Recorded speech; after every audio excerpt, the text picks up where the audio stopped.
Everyone. This is Off the Post, our special opinion piece. And today it's not about me. I'm here in India, but we're definitely going to be focusing on Jacqui, and she's got some very interesting stats for Christen Press on the NT for the US. And I think I shall hand it over to her right away. And Jacqui, all yours. Okay, cool. Well, hey guys, Jacqui here. And basically, I want to talk about Christen Press and her effectiveness on the U.S. national team since she began 3 years ago. And also, I'll be talking about the top 5 teams she's played against. And basically, this idea came about after the Costa Rica game. Me and a friend, you guys might remember Jack Braz actually, was on here a while ago. Well, I was talking to her about the game, and she kind of brought up the fact that, Press has not been that effective against the top 5 teams. So then I wanted to look deeper by the numbers, and Jen Carl helped us with a few numbers as well. And so basically the top 5 teams that we looked at would be, besides us, obviously, Germany, France, Japan, and then we have a few teams that switch between 5 and 6, Sweden, Brazil, and England. Those interchange throughout the 3 years. And we found some pretty interesting numbers. She played in 7 games out of the 10 that we played as a team. And she played a total of 477 minutes, which is not bad, but it's not as many, obviously, as, an Alex Morgan or a former Abby Wambach. But the one goal that she scored against the top 5 teams was against France. You all might remember that goal. It was in the 2015 Algarve Cup final. She basically went through 4 French defenders to score. So it was definitely a great goal, but it was the lone goal against the top 5 team. So that stat right there is a bit shocking, I think, to a few, because she has scored 30 goals now for the U.S., but only one coming against the top 5 team, which we all thought was very, very interesting, considering how great she has been on a goals to game ratio. Right. So that's super interesting. Do you from these stats in terms of her minutes? How many of these games has she started for the US? She played 70 minutes for the 2 games, and then the 5 games she played a full 90. So that is a bit surprising that she hadn't got on the scoreboard more. But then the other kind of skewed fact is the fact that she had to play both forward and midfield, switching. So it wasn't on a consistent position. So that's a bit interesting as well. So Ellis liked to play her early, out on the wing when she got on the national team, but she has played forward a few times. So right. So in terms of forwards, I mean, of course, we're looking at this whole goal that it in itself is a story, but where does she stand? In terms of the other forwards that you've got. Do you have data on that? Yeah, so based on all of what we kind of know numbers-wise, I think Alex Morgan is still our number 1 forward. And we've seen as of late, she really has been getting her rhythm back, I think, and her connection with Carly Lloyd, who also has been playing up top, has been great. And I know it's not, we have not been playing top 5 teams the past few games, and even sometimes in the Victory Tour. But I think that connection and that chemistry with Lloyd is a lot more important, and frankly, it's a lot deeper than the Press connection with any of the other midfielders.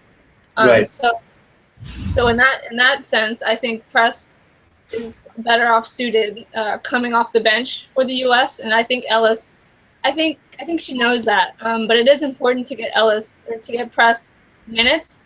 And so, to be honest, I'm kind of hoping that Ellis plays Christen Press up top at least one game a full 90 in the next tournament, the She Believes tournament. I think that'd be really interesting as far as what she could do against a team like Germany's defense or even, the French. So. Right. So, I mean, obviously, we know that press is definitely dangerous. There's no questioning that. Um, what is surprising in terms of the fact is that, given the minutes that she's got, we've seen that the top five haven't really kind of got those numbers forward for her. But just going by in terms of form, do you think that that she makes a case for herself on the team? Oh, yeah, being on the team, I think she is important because she can come on and she finds ways, to score. But as far as playing a full 90, I'm not sure. We just haven't seen enough of that. I think in her current form, it's tough because she has been playing, so well, but only in a small amount of minutes. So Right. I'm not sure if what a full 90. I mean, I'd be open to totally, having her start against Germany, but I don't know if Ellis is really going to do that, considering we're so close. We're trying to get chemistry before the Olympics. So. Right. Right. And I think the one of the other factors is also chemistry, like you mentioned with Alex and Kali up front. Do you see that possibly a big factor going forward with the fact that we don't really see any particular dual partnership apart from that upfront, and secondly the fact that we've got this whole bunch of newbies coming into the midfield. Do you think that there's some kind of a spark that you see apart from Alex and Kali? Yeah, I think Alex and Carly, it's important that they, being, two of the leaders on the team, the veterans, almost essentially Morgan's, I think, a veteran now. I think it's Right. important for those two to have, chemistry moving forward, because in the midfield, we have the Tobin Heath, and then we have Brian and Haran coming in, and they've been playing well too, with Lloyd up top and Morgan up top, and then Dunn, of Yeah. course, has been on the flank. And that's why I think Press is better suited as a forward and not as a midfielder, because I don't see her being even more effective as a midfielder. She has not played very well, and that's not her natural position. So I think our midfield, especially centrally, Brian and Haran, they work really well as far as passing is concerned. They have just fantastic passing ability, and that works great for both Lloyd and Morgan. And Press, she makes fantastic runs, but again, to play a full 90 is different than playing 20, 30 minutes. So Yeah. I don't know what Ellis is going to do, but I think Morgan and Lloyd are the two options best suited for us up top right now. Right. And another question. We have seen the fact that Horan, who is actually a true forward, being pushed back into midfield. Uh, what do you think in terms of the case for actually being depth up front rather than playing where Ellis is playing her right now versus you know Press who was tried in the midfield and is now actually moved forward? Well, I think Haran is best suited, well, right now, for next to Morgan Bryan, because at PSG, she scored a lot of goals being a forward, but I'm not sure if her and Morgan would have any chemistry. And I think Haran, for me personally, her passing is what we need because of Cheney's absence in the midfield. I think Haran, I'm not saying she fills it, because Cheney is not replaceable. That's just, she was great for us, a legend really. So Haran, I think her passing is where we need her to be in central midfield, getting the balls out wide and finding a Morgan, a Lloyd, and even if a Press comes in, and then a Dunn, of course, on the flank. So I think Haran, I'd like to see her play, continue to play in the midfield for us. Sure. Super.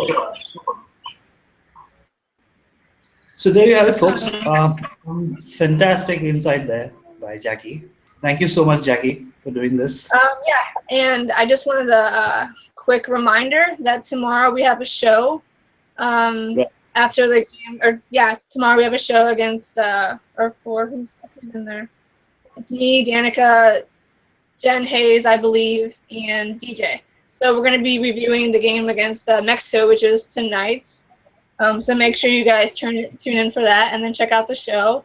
And if you guys have any questions, concerns, comments, or you want to talk about, what me and Ramel just talked about, let us know.